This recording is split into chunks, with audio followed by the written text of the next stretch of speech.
The Ball Guy Show starts right now. Hope you enjoy the show. Make sure you like, share, and subscribe. Good morning, everybody. Happy Saturday. Hope you guys got your coffee ready. I have another exciting episode with a wrestler. We're going to talk some history. We're going to talk about his career. Before we get started, I just want to mention the freestyle music industry lost two people. I didn't know them personally, but they did make an impact in the community, in the freestyle music community, and they both died yesterday. So our prayers go out to their families, friends, and fans. Sebastian and Eloisa, both are, they're not related. Their deaths were not related. It just happened to die both yesterday. So our thoughts and prayers are with their friends and families and fans. This episode is brought to you by DZJ Notary Services. We are a notary, bilingual mobile notary company servicing the East DFW area, Dallas County, Rockwell County, Kaufman County. So yeah, we go to you, and we're open when stores are normally not open, offices not open. We're open. We're available. We're available evenings and weekends. All right. So give us a call. All right. Let's welcome Neal Koloff. What's up, brother? How's it going? Good morning. Thank you for having me. Yeah, man. Thank you for being on. Thank you for taking some time to talk to us, to talk to me. How's everything going, man? Oh, everything's going good, man. Everything's going real good. Just finished up. Not yet finished up, but outside of professional wrestling, I do amateur wrestling officiating, and here in South Carolina. And we just finished up a great season, and I'm going to the national tournament, which is in Virginia Beach, that I'll be officiating at, and then next year I'll be making the move to the NCAA's. So, so it's going to be it's going good for Neal Koloff here. So, Cool, man. Cool. So, man, let's get started with telling us a little bit about your background, to where you're from, where did you grow up, etc. man, I grew up here in God's country in Greenville, South Carolina, and Not mid you're not Russian. well, so, excuse me, Greenville, Russia. My apologies. So I grew up Greenville, South Carolina, Mid-Atlantic Territory. So the Crockett's, we would get all that here, and a lot of my background, man. I played football growing up. I played baseball, but my love was wrestling, and obviously it stuck with me since I still officiate wrestling. I was a two-time South Carolina state champion here in South Carolina, duh. And then I was a NCAA D2 qualifier at Anderson University, well, Anderson College then, now Anderson University. They since dismantled the program, but the athletic director over there is a good friend of mine, trying to bring the program back and trying to get some funding to where they can bring it back. So, but after that, once I was a year into college and a D2 qualifier, I was just like, man, I need a break. You know, I need a break from school. I need a break from all that. I've been going to school since I was in kindergarten. uh, I need to rest my brain a little bit. And I knew a promoter named Brody Chase, who he was a guy who was I don't like to use the term jobber, but he was an underneath guy uh, for the Crockett's, for WCW, and I believe some for the WWF at that time. And he actually had a promotion here in Greenville called WWC/EWC. So he would run two nights. And I saw him at Gold's Gym, but I had known him since I was a sophomore in high school. Reason for it, he would run some shows, and we had a guy here in Greenville who runs a comic book store, still does, and he actually runs the South Carolina Comic Con here in Greenville every year. His name's Rob Young, And Rob was actually a huge wrestling fan. And what Rob did was he was actually trying to him and his buddy were jokingly like saying, "What if we ran a show? What if we did this? What if we did this?" And then those what ifs became a reality. And they got together with Brody, ran a show. Well, Rob knew of my dad being a former firefighter, paramedic, but also school teacher and wrestling coach. And he asked my father if he could come by and actually be like a trainer for the guys. Like say, like if there's injuries or whatever, they ask him to come on by and treat the guys like if they something happened during the match, they could he could help them out. Well, that's how we were introduced to Brody. And well, Brody and a guy named Mickey Free, who not from Prince, no, but this guy was the Extreme Dream, Mickey Free. And so, but they both ran the WWC slash EWC here in Greenville, and uh, they allowed us. We did it was a Spirit Week here at my old high school, and they decided since this was during the Monday Night Wars and everything was hot, wrestling was hot, it didn't matter like if you had guys that weren't known on the show or guys that were known on the show, it didn't matter. Like if wrestling was coming, people were going. And so it was my junior year, we had Spirit Week and we had wrestling at the during Spirit Week, sold it out. The whole gym was full. It was my first taste of professional wrestling. So we decided and we asked Brody, can we do something where it's the wrestlers versus the coaches? And so the coaches decided, which was my dad and two other coaches, they decided to put on some masks and call themselves the Masked Assassins. Rest in peace, Jody Hamilton. And so they decided to do that, and it was fun. Like everybody stayed, nobody left after the main event, and they were just like, "We want this." Neal.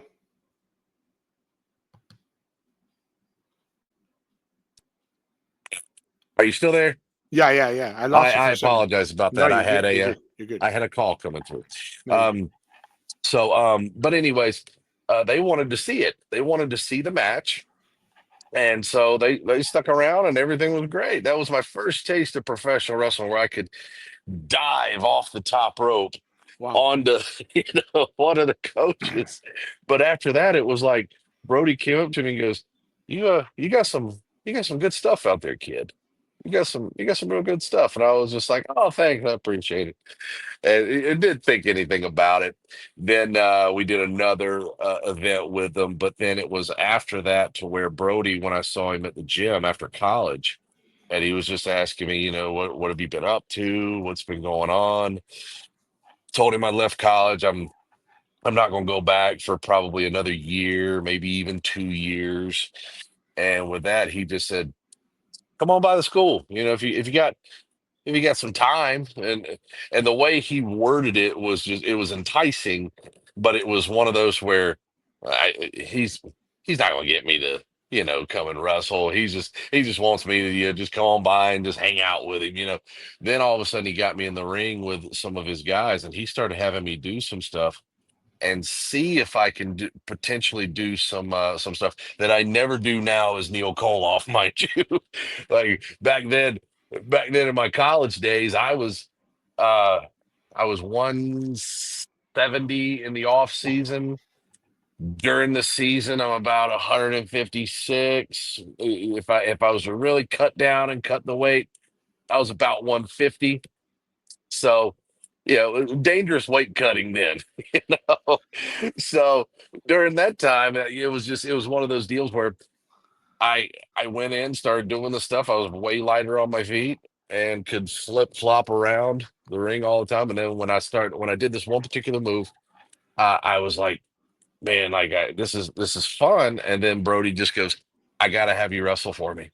I gotta have you wrestle for me." And I was just like, "Oh man, like I don't know, man. I really don't know. I'm a fan. Don't get me wrong. I'm a mark, whatever. But I, man, I don't know." And then that's when he enticed me big time to where I got in, and it hasn't left me.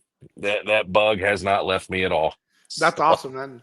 That's awesome. And let me ask you, Brody, didn't he later on become the owner of NWA or a part of main figure, or is that different Brody? this guy was Brody Chase. Okay, He yeah, never became a star like with the NWA. He was just more of an underneath guy. no.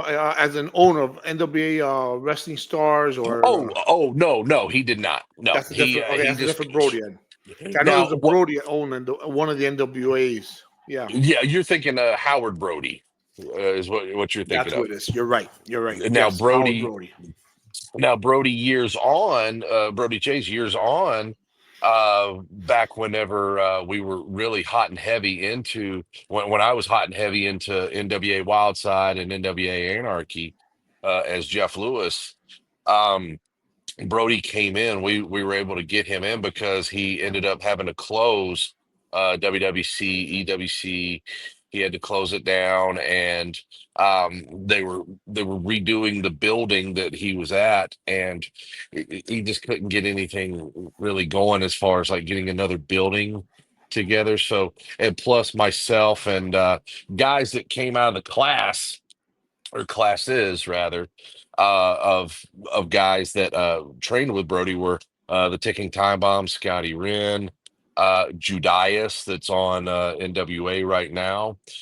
He went by the Exotic Michael Adrian. Then he became the One Man Mafia Michael Adrian during NWA Wildside and NWA Anarchy. Later went to Puerto Rico and became Michael Judas. And then he was also Murphy on TNA, came back as Michael Juice. Now he's Judias on NWA. He and I were in the same class. I don't know if people really know this name, but Xavier Woods was also with Brody, and he was going by Austin Creed, awesome Austin Creed at that time, which he later became Consequences Creed in TNA, now Xavier Woods.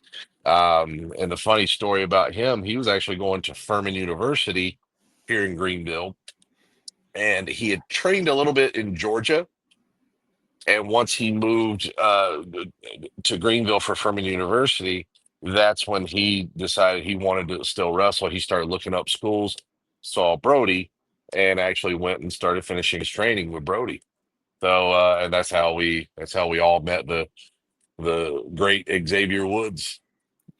Wow. And okay, you say you grew up as a wrestling fan. Who were some of your favorite wrestlers growing up? And uh, Oh, naturally, the Nature Boy Ric Flair, the American Dream Dusty Rhodes, Magnum TA. Yeah, and you got to think like growing up in the Mid Atlantic, like we would very seldom get WWF, okay, and when we would, like obviously Hulk Hogan, who wasn't a fan of Hulk Hogan during that time. Um, but honestly, like I remember going to my first. This will tell you something. My first pro wrestling match my father took me to was to the old Greenville Memorial Auditorium here in Greenville. It's no longer here now. A lot of people are upset about that, but we have the Bon Scores Wellness Arena here, which holds 16,000. But the Greenville Memorial Auditorium was a very special place, and it was called the Old Brown Box. And if you Google pictures or whatever, you will see exactly what I mean, the Old Brown Box. But a lot of wrestling fans, and even this man himself, called it the house that Flair built. And every time Ric Flair would come to Greenville, he would just say, "This is the house that Flair built." And true story about Ric Flair, whenever they were tearing down the auditorium because they were still in construction of building the arena we have now, um, they were actually selling bricks of the arena, and they were so I think they were selling them for like $5, I think, during that time. But excuse me, on the back of it would be like a little placard kind of thing that would go on the brick stating the Greenville Memorial Auditorium, its birth date, obviously when it was inception, and then the date in which it was closed down. and it was something really cool that a lot of people could go and get. Well, I remember WCW was I think they were close by during that time, but that night it was one particular night I remember seeing it on the news. They were in Tallahassee, Florida for a Monday Nitro, and they said that Ric Flair drove to Greenville from wherever he was at, picked up a few bricks, and ended up going to the airport, getting his ticket out of a GSP International Airport here in Greenville. But he made the time to go and get a few bricks to where he could just have them. And he ended up going to Tallahassee that night and then going back. So Ric Flair himself has a few bricks of the Memorial Auditorium. But I digress. The first show my father ever took me to, I remember it specifically. We went to the Memorial Auditorium, and my father was telling me, like, remember that stuff we were watching on TV? That's what we're gonna go watch. I was like, oh, this is awesome. At 5 years old, like a lot of people don't remember, stuff that happened like when they were kids, but this is burnt into my brain Heck yeah. for a reason. We go in there, I see the ring, and I'm just like, oh wow, this is amazing. And then I see the guys come out there, and I actually remember the card to a T, actually. Really? My first wrestling show, I don't remember except for the main event, which was Hogan and Kamala. Oh, Kamala. um, yeah, the very first match that opened it, and keep in mind, like when these guys walked to the ring, I had seen them on TV, but they looked like giants, like just like big, all of them, like from start to finish, they all looked like giants to me, which was mesmerizing to me. And but the first match was Sam Houston against the Barbarian. Oh man, Sam Houston. The second match was Manny Fernandez against Arn Anderson for the TV title. The third match was Boogie Woogie Man Jimmy Valiant against Tully Blanchard in a taped fist match. Then they took an intermission. Then they came back, and I'm going to get to this match in just a minute. This is for a specific reason, but there was a match right in there. I'll say what it is in just a little bit. Go into the semi-main event, which was for the World Tag Team titles. The Rock and Roll Express defend the titles against Jim Cornette and the Midnight Express. And the main event for the world title, Nature Boy Ric Flair against the American Dream, Dusty Rhodes. Wow. And so a super stacked card, but there was one match in particular that just really stuck with me throughout that. And it was for the United States title. Magnum TA defends the title against Nikita Koloff. And so, And I knew that was going to be the match you were going to tell me. The yeah. Magnum TA was hot. Mhm. And Nikita Koloff was awesome at being yeah. a jerk as a bad guy. He was that good, and he was just as good at being when he turned face. But Mhm. Nikita Koloff was good at being hated. Oh yeah, absolutely. Him and Ivan both. And you got to think too, like back in that day when they traveled like they did, just nonstop. And since then, obviously, I got close I've been close still to this day to Nikita. I got to know Ivan for just a little bit. Oh wow. I'm real close with his widow, Renee, a total sweetheart. But just hearing the stories from Nikita, and I remember telling Nikita about like I was 5 years old in the second row of ringside, and I'm watching you and Magnum, and he goes, "Who won?" And then I was like, "I'll be honest with you, it ended up being a double disqualification, but I remember you stole the belt whenever you walked back to the dressing room." and and I remember in his corner, Crusher Khrushchev wasn't there, but Ivan was, and so was Baron von Raschke, and Oh man. and they were helping Nikita in terms of beating him down. And then Nikita holds up the belt, the U.S. belt, and then he's just like, "This is mine." And then he goes to the back. Magnum gets up. He's, House of Fire, runs to the back. Everybody's cheering, "Go get him, go get him." But I was mesmerized by that, just mesmerized. And not so much, just for the match, but more so for Nikita than anything. I wasn't scared. I wasn't like happy. I was just like, wow, like this is awesome. If you'd have told a 5-year-old me, years later, like, "Hey, that's gonna be your uncle," I'd have, kid in the candy store, right? Oh man, and yeah, and Nikita was larger than life. He was, yeah, he wasn't one of those personas. His character wasn't scary. Yeah. He was just a jerk, and he was good at it. Hmm. And he was a great performer too. Hmm. Great performer. I was saddened when he retired. Yeah. I'm glad Yeah. with what he did. I mean, he's wrestling the devil now. Yes, he is. Yes, he is. And I love his podcast, by the way. Uh, Oh yeah. And but he's been doing really good with the Call for Christ Ministries, with serves Lex all over the Luger world. also.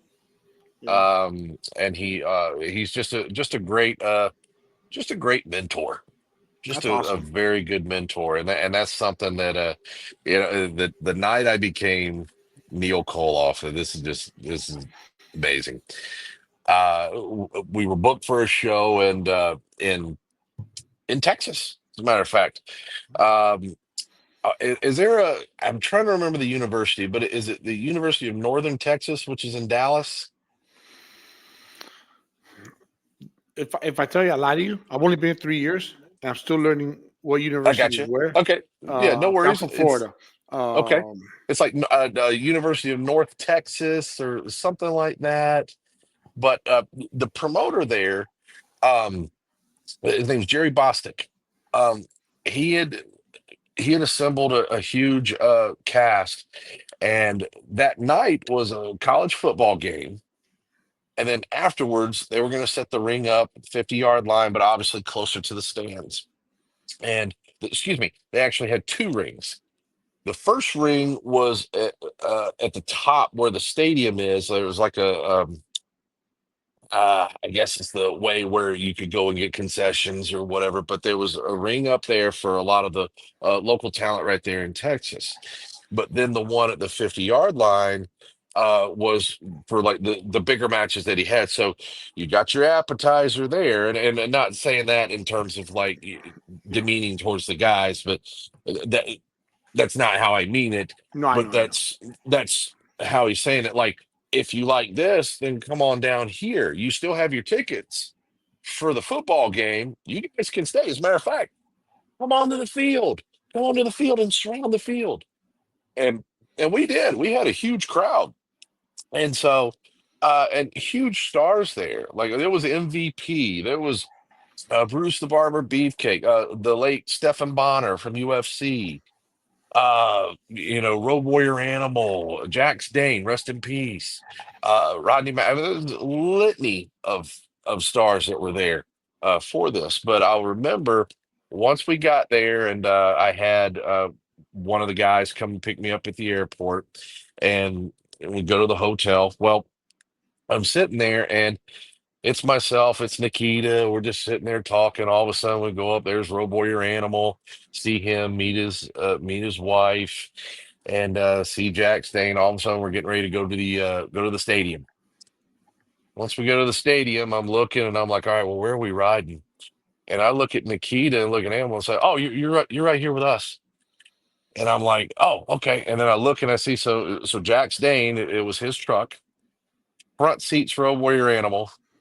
Next to me is Nikita, and then there's me from the 5-year-old kid from Greenville, South Carolina, in this truck going to the show, and I'm hearing Nikita and Animal back and forth on past shows, Japanese tours that the Road Warriors went on, and you, you see me, I'm Paul, Oh man, You were a this little is kid so. again. Yes, I was a little kid, and I was. I wanted to sit there. Remember that time in War Games when you did this?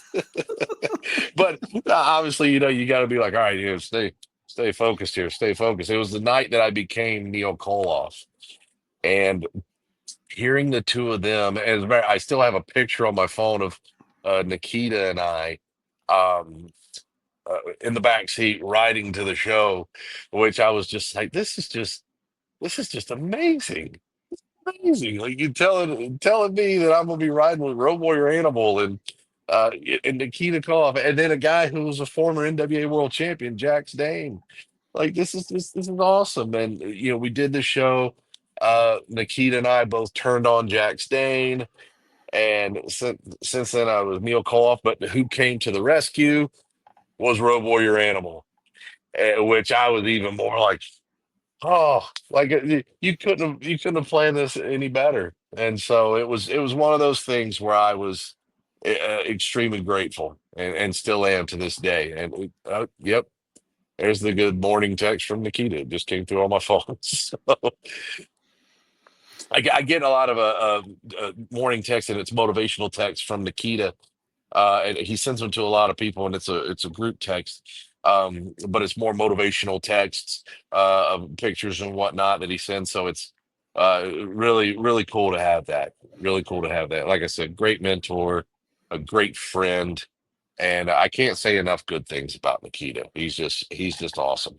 I remember when I was in Florida, and I was I was part of the leadership of the men in one of the church in my old church in Florida, the Source Church, and Uh-huh. we're looking to do a men's thing. It was a very small church, but we wanted to start growing the men's group, and we're looking to do a conference or something.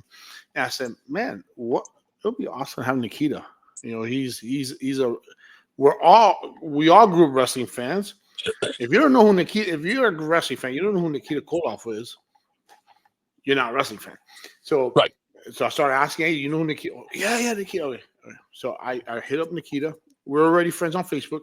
So I hit him up. I said, hey Nikita, I know you're a busy guy. Do you want, I would like to talk to you about possibly bringing you on to the men's blah blah.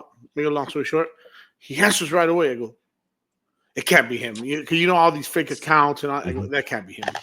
Why would he answer in less than a day? Hmm. I go, okay, so all right, let's set up a Zoom meeting. Okay, great. He He's didn't know big much on about them Zoom Zoom. meetings. That was back in that was back during the pandemic. It was early 2021. Yep. So we had a Zoom meeting, and oh, dude, I go, the guy could have been nicer, Oh and yeah. I regret not doing it. We didn't do it. I ended up moving something. Had a great opportunity here in Texas to move Absolutely. over here, and I regret not ever doing it. But I got to talk to him, and super nice guys. Yeah, Oh I yeah. agree, super nice Absolutely. guy, and one of my dreams is to actually have him on the show one day. Yeah. Yeah. So Absolutely. Nikita, if Yeah. you're watching, I would love to have you. And I'll pass it along too. I'll pass it thank, along to him. So, thank you, thank and I'll you. tell you, I don't know if you know this story or not. Do you know the story of Nikita as Ivan Drago? Yes. As a matter of fact, I saw his. He was interviewed once, and he was supposed to be Ivan Drago, but Yep. he was so much bigger Hmm. that they didn't give it to him. He was wider because Dolph Lundgren was taller than him. But But this, when they went in, and the funny part was Nikita kayfabed everybody. Going into going into there because they thought he was legit Russian. And the thing is, he would speak. He would go, "Oh, blah, blah." Yeah, even on set, keep that kayfabe, brother. yeah, because that was in the '80s, so he had Yeah, to. Yeah, he had to keep the part. I'll But tell you, I'll tell you what was hilarious here is a guy came up to us at a show, or came up to me. Nikita wasn't there at the show at the time. Came up to me and he goes like, "I have a story about your uncle." And I was like, "Uh-oh," like when somebody comes up and they say they have a story, he said his mom worked at a bank in Charlotte, And all of a sudden, like in comes Nikita Koloff, and he wants to open up a checking account. Now also keep in mind, Nikita actually said to me that, and this was a funny story. Before I get to that one, Nikita told me that when he was, in the '80s, he lived like a hermit. And what I mean by that is he didn't spend any money. He, would on his bare necessities like his bills, groceries, like, anything else. If it was something for him, he would just take his checks, put them on his mantle at home, and stack them. Didn't have a bank account. He just That's what he would do. Yeah, he would go and cash his check, but or he would get a draw that night to where he could, pay a couple of bills, and whatnot. But other than that, like he didn't have a bank account. Well, he ended up like stacking so much on there, and his checks from like Great American Bash, like Starcade, I mean, you name it, he would stack them up, and they would just sit there. Then I want to say it was a little over a year later. Like I want to, a little over a year later, the bookkeeper for Crockett comes up to him and he says, "Nikita, you need to either open a bank account or cash your checks, or I'm gonna have to place stop payments on all the checks. You're screwing up my books." And he was like, "Well, okay." And then he said, he goes, "Well, by chance, like how much is it over?" I think I can't remember the exact number, but it was like I want to say like a little over 200,000, $300,000, something like that. It was just sitting on his mantle that he hadn't even cashed. Wow. And sure enough, he ends up going, and which goes to the story of opening the bank account. He goes to the front counter and lady goes, "How can I help you?" And then he just goes,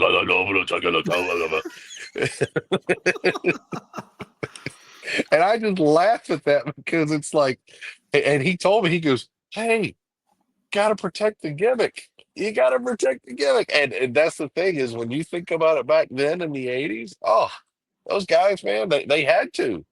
They had to protect it. But that's just a funny story about him and opening the checking account.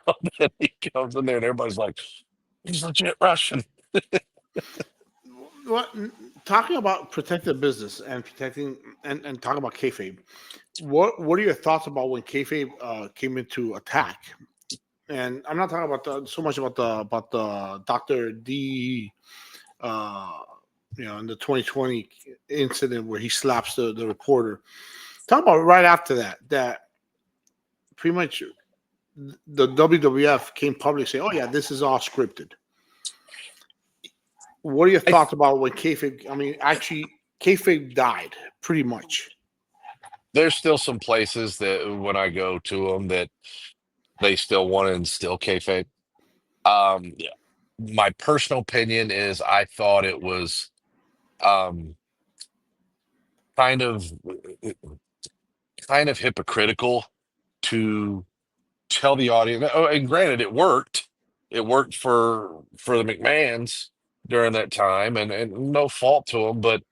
But at the same time, it was kind of hypocritical because you're telling them it's not, or that it's not real, but you still want them to instill kayfabe.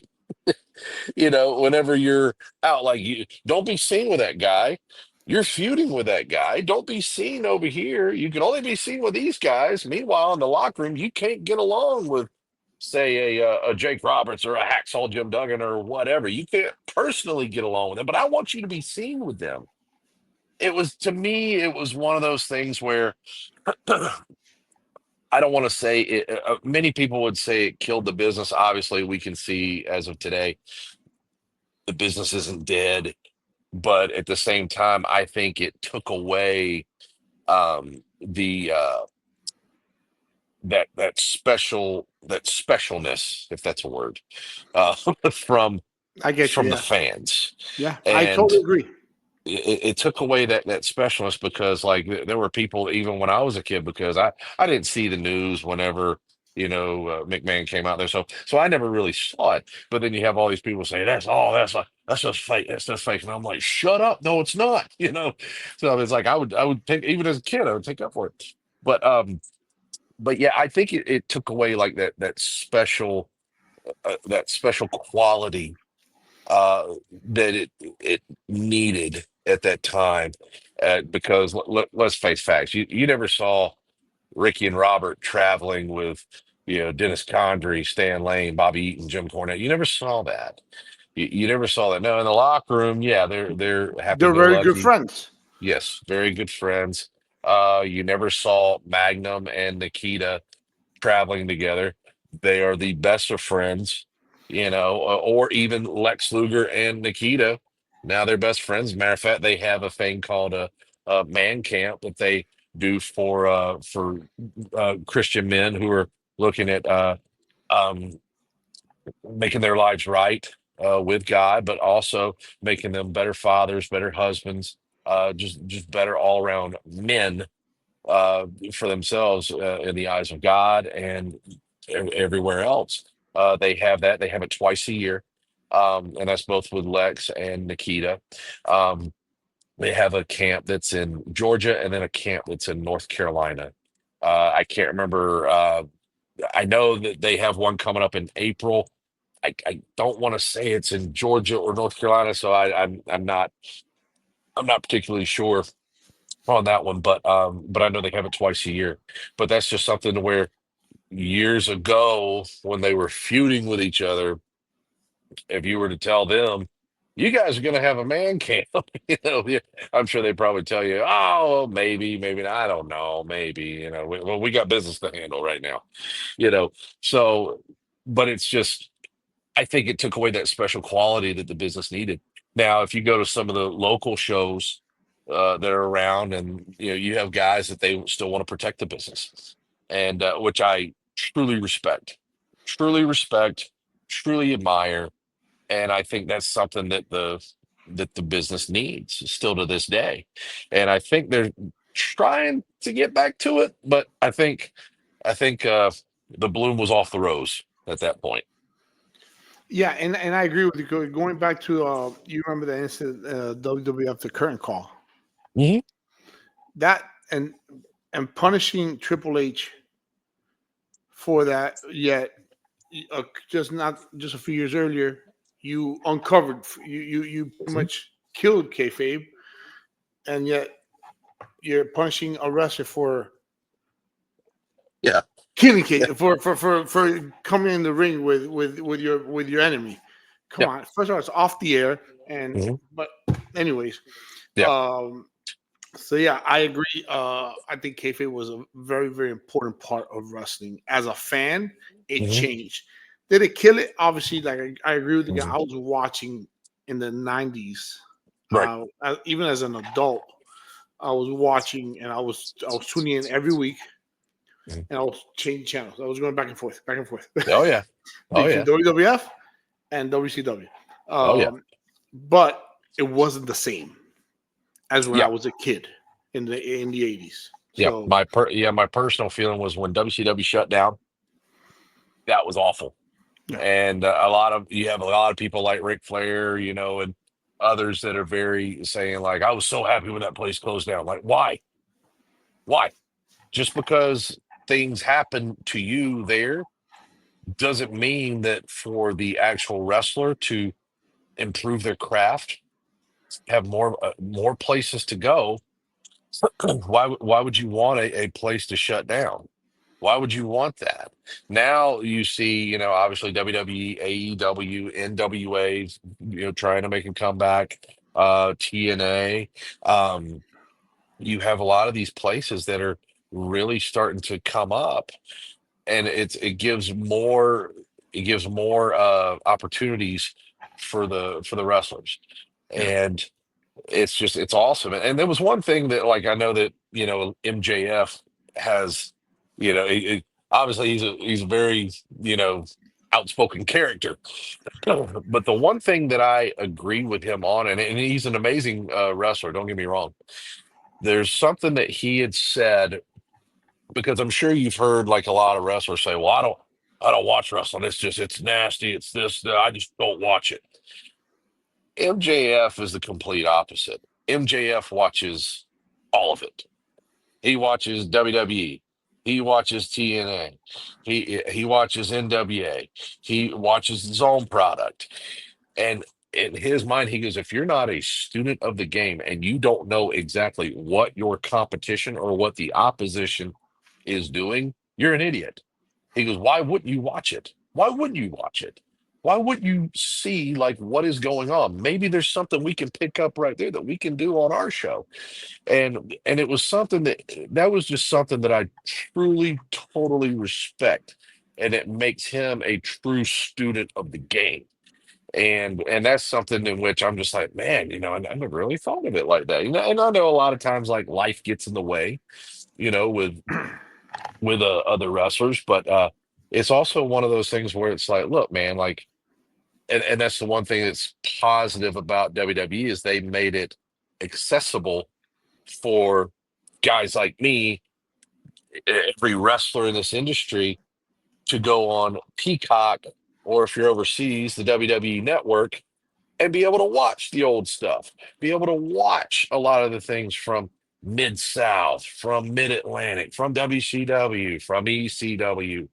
And it's just one of those things where it's like, man, this is just awesome to have, and right at your fingertips. And that's where a lot of people are like, I ain't put any money in WWE. Why? They're giving you a whole library. When you go to school and they're like, go to the library and study. Go to the library. You have a project due. Get this project done. And it's the same thing right here. You have a project match you got to do. Go to the library and study. Your library is Peacock and watching the network. Yeah, I mean, correct me if I'm wrong, but I would love to see somebody do that. Yeah, and WWE has become, well, Vince McMahon, um, Formerly, genius. Ge- yeah, formerly, yeah, but he was a genius. he was. Yeah, And I don't know if the rumors are correct or not. I hear he's coming up with a new.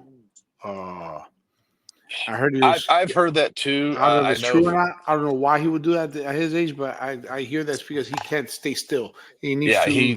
yeah. A lot of the people that I'm very good friends with some of the guys who used to wrestle in WWE. One of my dearest friends, Shelton Benjamin. He's that guy who says, yeah, he can't sit still. He cannot sit still. He's one of those guys where taking him out of WWE is like prison. You know, Yeah, that it's was his just baby. I mean, that was his product. I if mean, he it's and if his he ain't dad's, careful. but huh? I said, and if he ain't careful with everything that's got going on, I you know. know. Yeah, yeah. But let's talk a little bit more about you and your career. Sure. Uh, what have been what was it like going to your first match? Your Uh, first actual professional match. nerves, nerves beyond belief. And now also keep in mind, I won state twice and had wrestled in front of, like thousands of people, actually wrestling for a state title, which, nerves were all, shot and whatnot, even going into that. And then when I won it, it was just like the wow, you know what I mean? Then I go out and I'm wrestling in front of 100 people, you know, and it's my debut match, and my heart is just racing. The butterflies, they're more like bats in my stomach, and it's just one of those things where it was indescribable because you're going out there and yeah, smaller scale, but everybody's got to start somewhere.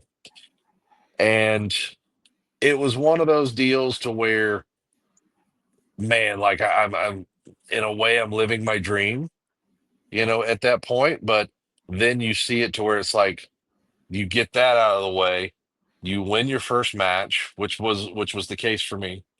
and the place is going wild because they made you the underdog, and you're finally wrestling. You were the amateur. They made it to where like I was in the amateur ranks.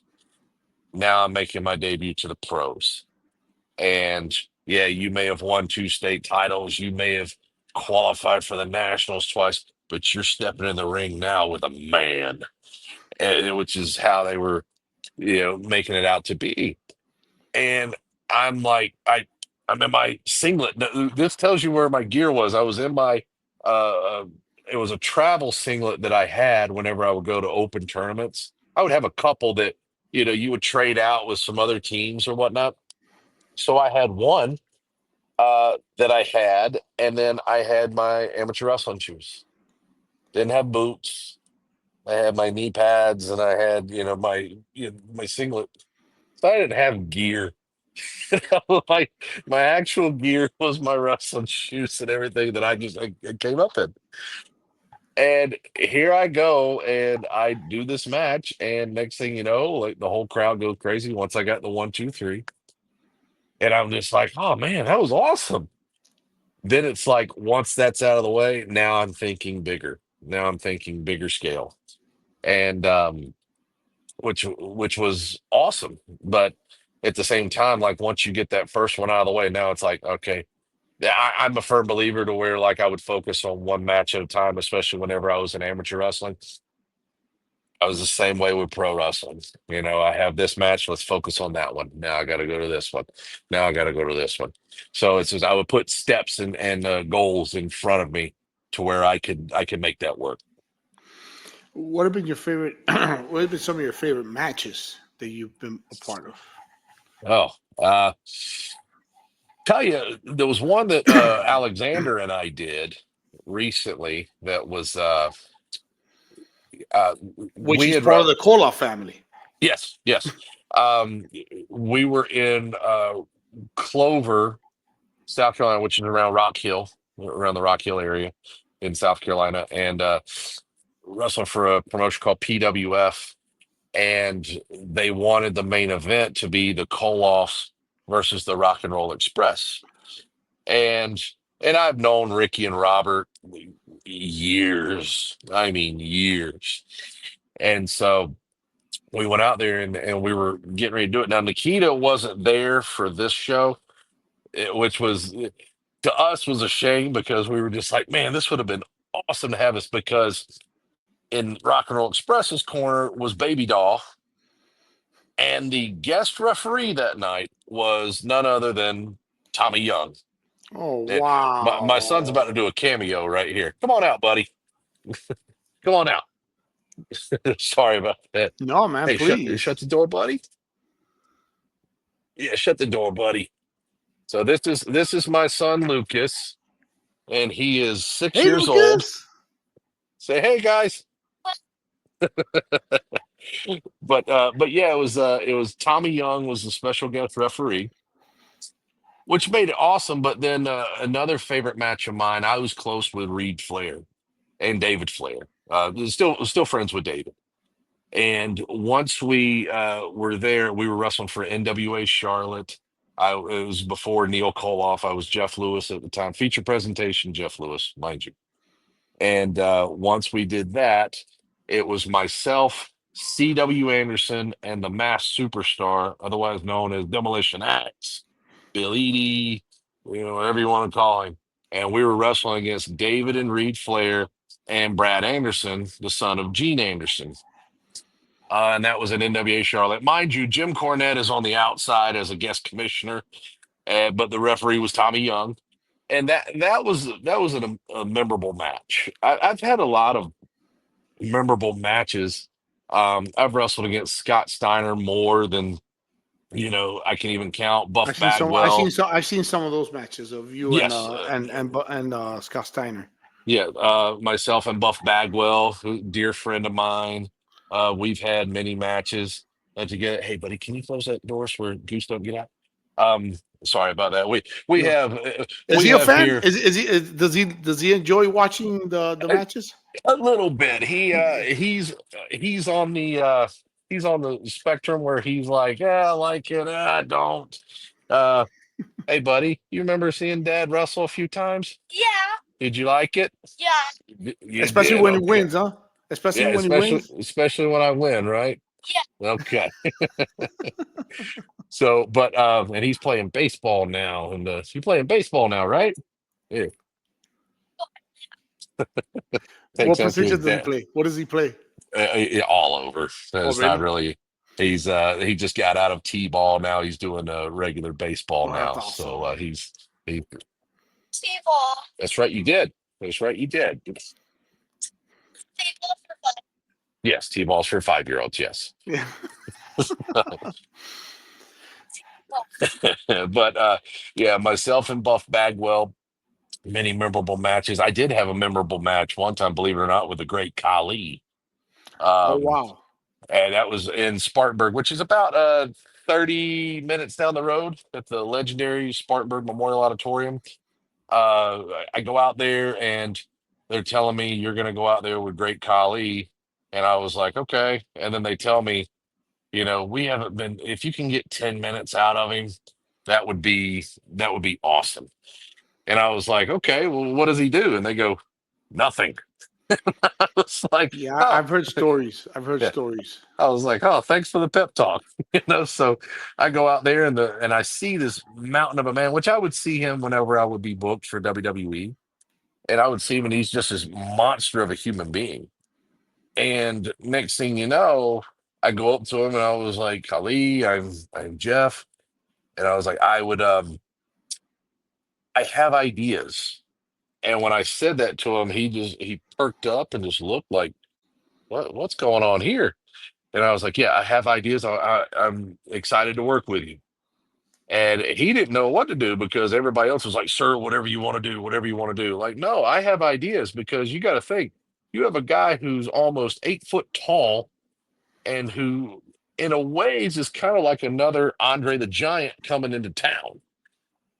Why wouldn't you want to work with him and do some stuff with him? Well, sure enough, like the promoter would tell me, he's like, man, all he would do is go out there and he would chop the guy, but at the same time, it's essentially on the athlete saying whatever you want to do, sir. And obviously, with guys, they're trying to get an easy payday. So once that happens, he goes out there and he would chop him down, put his foot on him, one, two, three, that's it. But I told him, like, look, I want to do some stuff with you. I want to work with you. I want to milk this for as much as I can. I kept him out there. The promoters asked me to keep him out there for 10 minutes. I kept him out there for 10 Oh, minutes. wow. Nice. And the funny part is, obviously whenever you're wrestling somebody, if they put their foot on you or whatever after a match, it's just kind of eh. But if a guy jumps down there, even if it's a simple match, a simple, easy match, if the guy does that and he hooks your leg, jumps down there to pin you and hooks your leg, that's a show of respect. And that's exactly what Kali did. As very much as he couldn't could barely move, as much as he couldn't move during that time because his knees were bad. And you gotta think, a guy who's almost eight He's foot huge. tall, for him to do that was truly respectful. Truly respectful. And that's something that's just memorable to know that I could do that for someone. Nice, nice.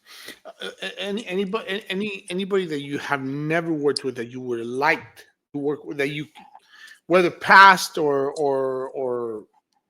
present, that you would have liked to have worked with. Man, like I would love to be able to get inside an AEW ring and be able to work with any of the talent. I've worked with so many guys over the years to where it's like, anybody, really, anybody. I remember when I did a WWE tryout and they had me cut a promo on Randy Orton, which at that time he was WWE champion. And I started thinking about that promo and I'm like, man, think about that, like especially now legacies collide, Koloff, Orton. And again, as they say in this business, never say never. Yeah, yeah, because you never know what might happen. Uh, what are your thoughts on the Hall of Fame? Who do you? Well, I Lex Luger. Finally, Mhm. I never knew if that was ever going to happen, Yeah. especially with unfortunately what happened with Elizabeth, and Yeah. Um, so I'm glad that they're doing it. yeah. I think obviously Triple H well deserved. A lot of people are kind of Same thing. criticizing it, saying he's putting himself. No, he didn't put No, himself in there. The people above him put him in there. So, and again, how could you criticize that? Look at what the man has done in his career. I mean, that's first ballot Hall of Fame if I've ever seen it. yeah, Michelle McCool well deserved. If the rumors are true, the natural disasters going in as I well heard this that year. I heard that also. Yes, Fred Ottman, who's a Shockmaster tugboat typhoon, like a great human being as it is. Like I think it's well deserved, and I think those guys have done, a lot in their career, more so than anybody really has ever done in their career. So I think it's well deserved. I'm going to be a little bit biased. I would love to see my uncle and Ivan get it, Nikita and Ivan get they in soon. deserve. They definitely Yes, deserve it. especially with Ivan, because I mean you got to think he beat Bruno in the Garden. So it's one of those deals where, you know, I'm biased on that, and I feel that. And make sure that door's shut, buddy. Um, I'm biased, and I feel that should happen very And very soon. many people forget that, yeah, the Russian Bear, Ivan Koloff, was a WWF Yep, world champion. yep. And Not like I only said, was he beat. around in the NWA, he was huge in the WWF back in the Mhm. McMahon senior Yep, years. and you got to think too. Like I mean, and that was something that cool that Renee, his widow, has. The first time we wrestled the Rock and Roll Express, Nikita was there with us, but Renee was there as well, and Renee came, and which there's a piece, there's two pieces that I have in my mantle in here. Uh, my wife put it in there for me, and it was a picture that Renee gave me of and since then, like there's been replicas that she's had made just to sell. Um, but it's an autograph of Ivan that's on there that she stamped because she was able to get his signature, have it as a stamp to where she could take it to shows. But it was one of the actual pieces. She had the guy who drew it drew. I want to say he drew like three or four of the same one, and I own one of them, and that Wow. is a piece that it shows Ivan pinning Bruno in the garden, and I have that in here. And there's also a piece where a guy, Joe Wheeler, out of Asheville, came to a show, and he says, "I have a gift for you," and it's a drawing of Ivan. And I was like, "This is for me." So it's one of those things where it's awesome to be able to have that. But one of the things that Renee had is a replica of the WWF belt that Ivan had. Wow. And so holding that, and I know myself and Alexander were looking at it, and we were just like looking at it like, I don't want to jinx myself, but I probably better put this down. You hold different belts or different things on that, and so it's like, yeah, I might want to put this down a little bit. How different is it working with the older guys than it is working with the newer generation? How difficult? How different? Oh, How different. different? Yeah. Yeah, you got to think. Guys in the '80s and somewhat in the mid early '90s that wrestled during that time, uh, they were mostly on the ground. You very seldom saw guys go to the top, and when you did, it was something special. Um, Wrestling those guys, like say for example, a Scott Steiner. Like when sometimes did you ever see Scott Steiner jump off the top rope? Like probably that. just to do a Frankenstein apparently, or Right. And and you would think also, which I've had the privilege of wrestling both Steiner brothers too. oh wow, And so that's a true treat in itself. Um, but you when you see those guys do that, like again, it's something special. And same way with a Buff Bagwell. How many times you see him come off the top rope? Very, very seldom. It's very different because, like, they're used to one of those, let's call it in the ring. Then you have some guys from that era that are like, they need to know step by step what to do, or what they're doing. And I'm used to it all. I'm used to it all to where it's like, hey, we can call it in the ring. Hey, let's piece some stuff together. As to where, like, today's generation, they're like, from the walk out of the curtain to the 1, 2, 3. I want to know step by step. And there's some guys that are like that. Not everybody's like that. And there's some guys who are used to the calling it in the ring. But again, everybody's different. So I would say that, like, working with the guys from the 80s and even in the early to mid 90s, it's a little bit easier to work with, as far as like the actual physical part, in terms of getting stories across or getting this. It's like it can go either way. It can really go either way. So I would there's really no real to answer your question. I know it's a long drawn out question, but or answer, but yeah, to that's answer awesome. your question, I would say there's no real difference really, because certain guys are different. Certain guys look out for their own agenda. Certain guys look out for the agenda of others. And so I think in that particular case, there's no real difference really. Yes, sir. Yes, sir. You can. We're going to go get breakfast here in a minute. Yeah, we're almost Yes, wrapping you up. can. Yeah. Uh, You're last good, brother. question. You're good. What is your Mount Rushmore of wrestling? Ooh. What is Neal Koloff's Mount Ooh, Rushmore? I'll man. tell you what. Give me your top three, and then the last one could be you could, we could replace here and there, maybe or honorable mentions. So I'll tell you, I have, in terms of I have two. I have two technical Mount Rushmores. I have a entertainment purposes, and I have wrestler. If that makes sense. Yeah, yeah. So the actual entertainment, like, I I would put Hulk Hogan, on there. Uh, the American Dream, Dusty Rhodes, as entertainment. Um, would definitely put Flair on the entertainment part. Um, and to be honest, I would put The Rock on the entertainment part. And I don't think anybody could really argue with that Mount Rushmore at all.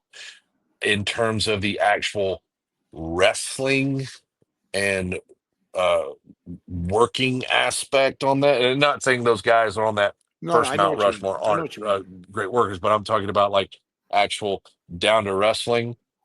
Kurt Angle, Kurt Angle on the wrestling part of it.